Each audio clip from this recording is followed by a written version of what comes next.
Welcome दोस्तों, मैं हूं एडवोकेट जितेंद्र। आज के वीडियो के अंदर क्लियर करने वाला हूं कि आईपीसी 498 के साथ में आईपीसी 377, 354 और 307 जो धाराएं जोड़ी जाती है या फिर जुड़वाई जाती है पत्नी की साइड से, तो क्या इन धाराओं के अंदर पुलिस पति और पति के रिश्तेदारों को गिरफ्तार कर सकती है या फिर नहीं कर सकती है।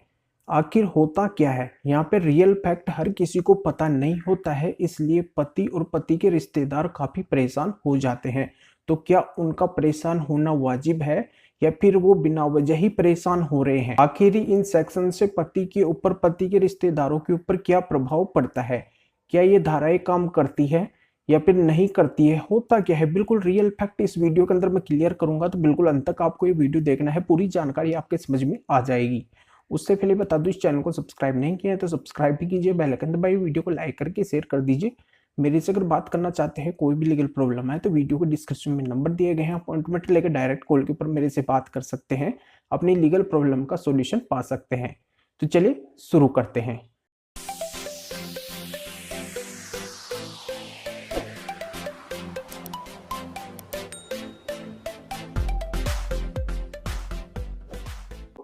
तो दोस्तों, होता क्या है कि 498 की कंप्लेंट या एफआईआर में वाइफ की साइड से अदर सेक्शन और जुड़वा दिए जाते हैं, जो कि आजकल ट्रेंडिंग में चल रहे हैं। आईपीसी 377, 354, 307 जैसे सेक्शन जुड़वा दिए जाते हैं।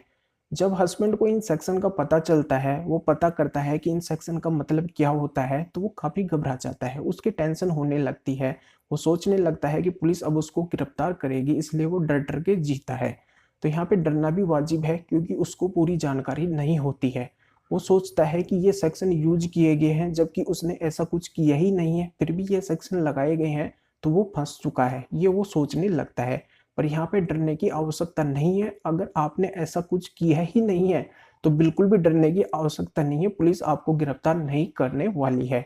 जब ये कंप्लेंट या एफआईआर होती है इन सेक्शन के अंदर 498 के साथ में, तो पुलिस इन्वेस्टिगेशन करती है, पूछताछ करती है। तो सबसे पहले पूछताछ, इन्वेस्टिगेशन जिसने कंप्लेंट करवाई है उसकी करेगी, यानी कि वाइफ की पूछताछ करेगी, उससे एविडेंस मांगे जाएंगे। तो ये जो सेक्शन ऐड करवा रही है, इसके एविडेंस तेरे पास में क्या है? इन धाराओं में जब पत्नी के पास में कुछ एविडेंस ही नहीं है, पत्नी ने जो आरोप लगाए वो झूठे यहाँ पे क्लियर हो रहे हैं, पत्नी के पास में कुछ मेडिकल रिपोर्ट्स वगैरह ही नहीं है। जब उसके साथ में 377 वगैरह हुआ है, यहाँ पे 354 हुआ है, उसके पास में ऐसा कुछ एविडेंस ही नहीं है, 307 का उसके पास में कुछ एविडेंस ही नहीं है, तो ये सेक्शन बिल्कुल यहाँ पे ढीले पड़ जाते हैं, ये सेक्शन काम नहीं आने वाले हैं।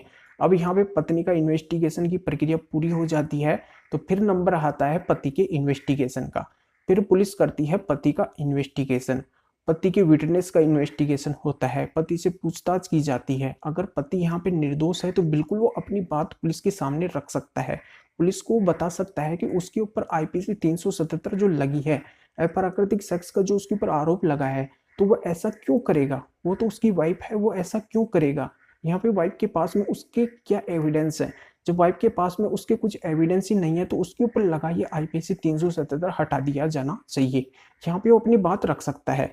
वो ये भी बोल सकता है पुलिस को कि आजकल ज्यादातर 498 के केसेज में इन्हीं सेक्शन का यूज किया जा रहा है, आप भी देख सकते हैं, आपको भी पता होगा। तो इस बात से भी पुलिस के ऊपर काफी प्रभाव पड़ता है, जिससे क्या होता है कि आईपीसी 377 को हटवा दिया जाता है, या फिर पुलिस के द्वारा ही हटा दिया जाता है इन्वेस्टिगेशन के अंदर ही। अगला सेक्शन हो सकता है 498 के साथ में आईपीसी 354, जिसका मतलब होता है छेड़खानी करना। तो पत्नी क्या करती है कि ज्यादातर जो पति के रिश्तेदार या पति का ब्रदर या फिर जो पिता होता है, उसके ऊपर ही वो इस सेक्शन का यूज करती है कि उन्होंने उसके साथ में छेड़खानी की है। तो यहाँ पे पति ये सफाई दे सकता है कि अगर वो छेड़खानी करते तो वो बैठा बैठा क्या देखता रहता, वो क्या एक्शन नहीं लेता, जबकि वो तो उसकी पत्नी है। यहाँ पे पति ये बात पुलिस के सामने रख सकता है, और पुलिस बिल्कुल इस बात को मानेगी। एक पति के सामने जब उसकी वाइफ को छेड़ा जाता है, तो वो क्या देखता थोड़ी रहेगा, वो कुछ ना कुछ एक्शन तो जरूर लेगा। तो यहाँ पे ये आरोप भी बेबुनियाद हैं।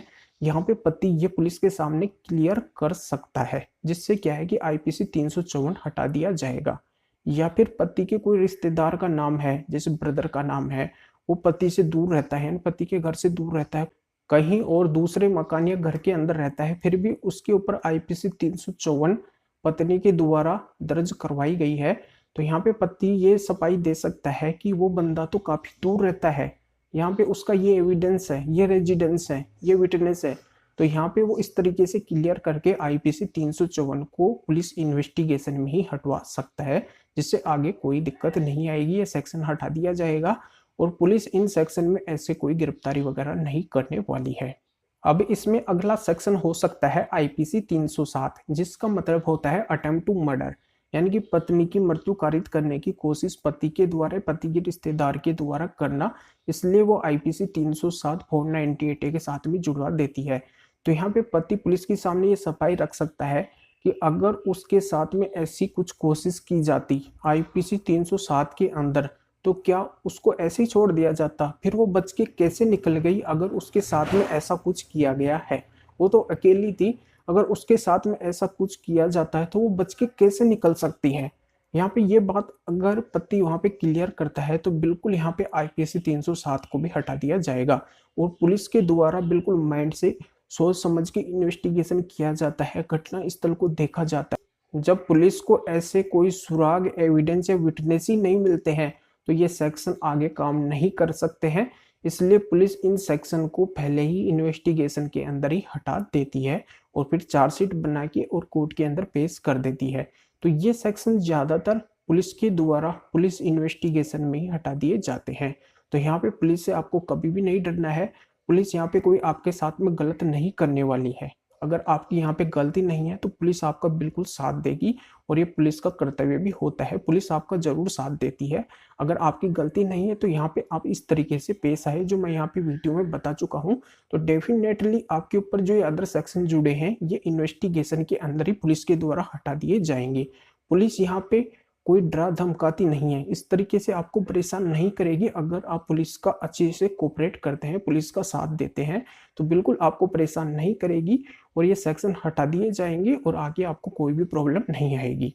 देखो, प्रॉब्लम उन बंदों को ही आती है जिनके ऊपर ये रियल में सेक्शन ऐड होते हैं, मतलब जिनकी रियल में गलती होती है, जिनके ऊपर रियल में आईपीसी 377, 354, 307 जैसे सेक्शन लगते हैं, उनको रियल में अगर उनका कोई भी सुराग या एविडेंस पुलिस के हाथ लग जाता है तो उनको पुलिस गिरफ्तार कर सकती है। अगर जिसकी गलती ही नहीं है, जिसने ऐसा कुछ किया ही नहीं है, उसके कुछ सुराग या एविडेंस पुलिस के हाथ लगते ही नहीं है, तो उनको पुलिस कोई भी गिरफ्तारी वगैरह नहीं करेगी और नहीं पुलिस उनको परेशान करेगी। तो यहाँ पे अगर आपके ऊपर बेबुनियाद आरोप लगे हैं, बेबुनियाद सेक्शन लगे हैं, उनके कोई भी एविडेंस या सुराग, विटनेस वगैरह पुलिस के हाथ लगते ही नहीं है, तो यहाँ पे आपको कोई भी घबराने की आवश्यकता नहीं है, पुलिस आपको बिना वजह परेशान या गिरफ्तार नहीं करेगी। तो ये पूरी जानकारी आपके समझ में आ गई होगी, तो वीडियो को लाइक करके ज्यादा से ज्यादा शेयर कर दीजिए और लोगों को भी इस जानकारी का पता चल सके और उनका डर भी दूर हो सके। और अभी भी अगर कोई जानकारी समझ में नहीं आई है, कोई भी लीगल प्रॉब्लम है, पर्सनल प्रॉब्लम है, तो इस वीडियो को डिस्क्रिप्शन में नंबर दिए गए हैं, अपॉइंटमेंट लेके डायरेक्ट कॉल के ऊपर मेरे से बात कर सकते हैं, अपनी लीगल प्रॉब्लम का सोल्यूशन पा सकते हैं। तो फिर आगे मिलेंगे आपसे नए वीडियो नए टॉपिक के साथ में। आप सभी का बहुत बहुत धन्यवाद।